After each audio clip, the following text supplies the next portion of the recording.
For this video, we're talking about shoulder stability for either rehabbing after or even cutting down on the risk of shoulder dislocations. But first, our disclaimer.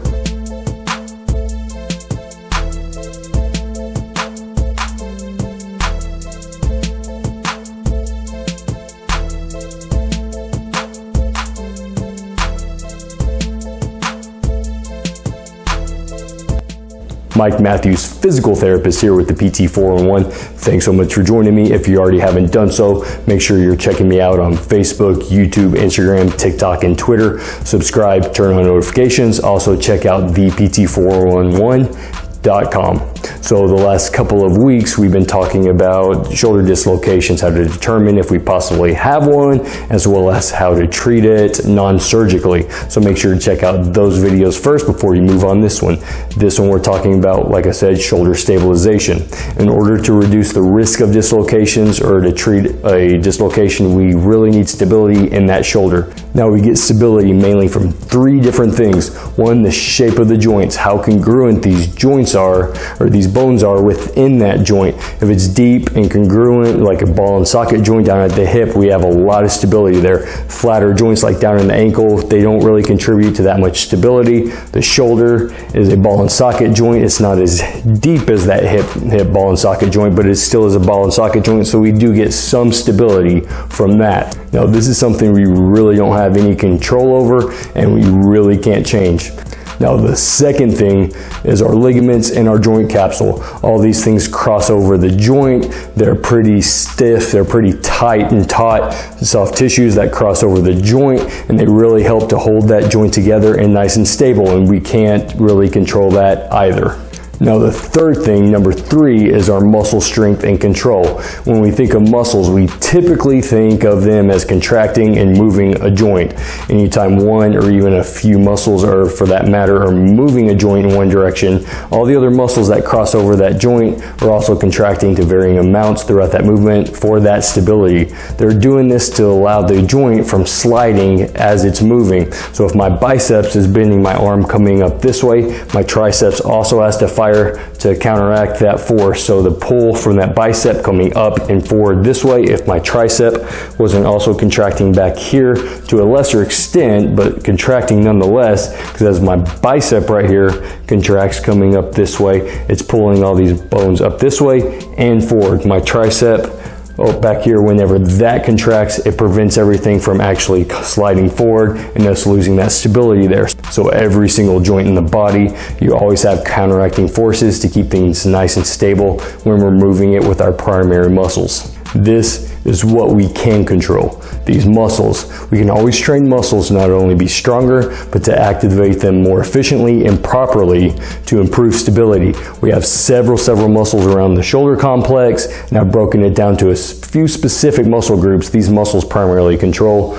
the ball and socket joint, and the muscles that primarily control the shoulder blade and the rest of the shoulder complex. This video, we're looking at strengthening and stabilizing the exercises for the ball and socket joint muscles, and next video, we're going to be looking into muscles that more control the shoulder blade and the rest of the complex.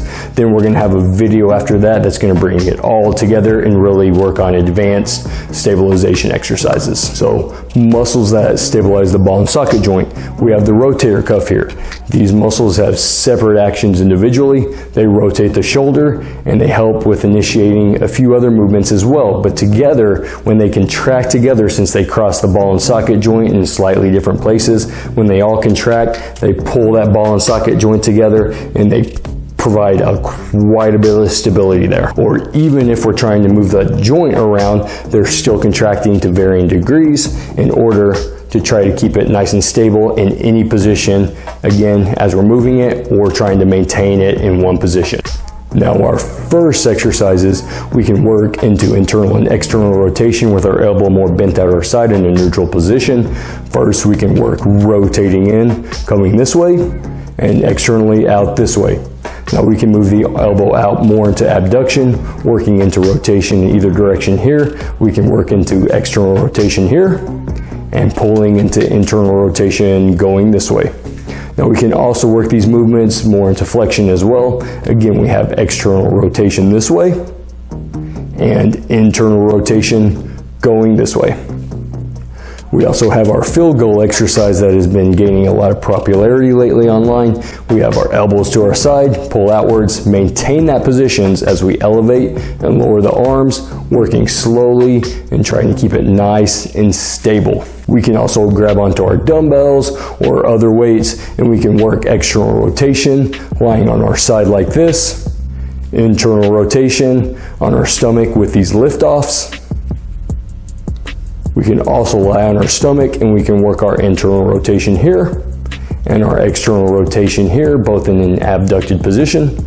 We can also work our deltoid muscles too. We can work into side raises with bands going this way, work into side raises with weights. We can also work into side raises lying down, again with weights. We also have our front raises here. We can use it with a band. We can do our front raises with weights like this. And we can lie on our back with weights as well. All these pull in different ways, depending on weights or bands, and depending on our position as well. And we also have reverse raises. We can do these with bands standing upright, standing straight up like this. We can do it with the bands bent over. We can do it with weights more upright. We can also do it with the weights bent over. But what about reps? Now, if we're working these after an injury and we're at a safe place timeline afterwards, we need to stick with higher reps and lower resistance to start off with. We need to be able to easily complete 3 to 4 sets of about 10 to 15 reps. Now, as we get more comfortable with this, we can progress on having the weights until we start getting to failure within rep ranges of about 7 to 12 reps of those 3 to 4 sets. We can start off working these daily with the lighter reps, and as we start getting heavier, we can transition it into every other day or so. Now, when we're working regularly with resistance training, when we have our splits, we're doing shoulders or upper body on a specific number of days, like every few days or a couple times a week, we can start implementing these just specifically on those days. Now, we still have more muscles in the shoulder complex that control more of the shoulder blade around the thoracic cage there. We'll be looking at working at strengthening and stabilizing those muscles for next week, so make sure to stay tuned for that. Again, I'm Mike Matthews, physical therapist here with the PT 411. Thanks for joining me.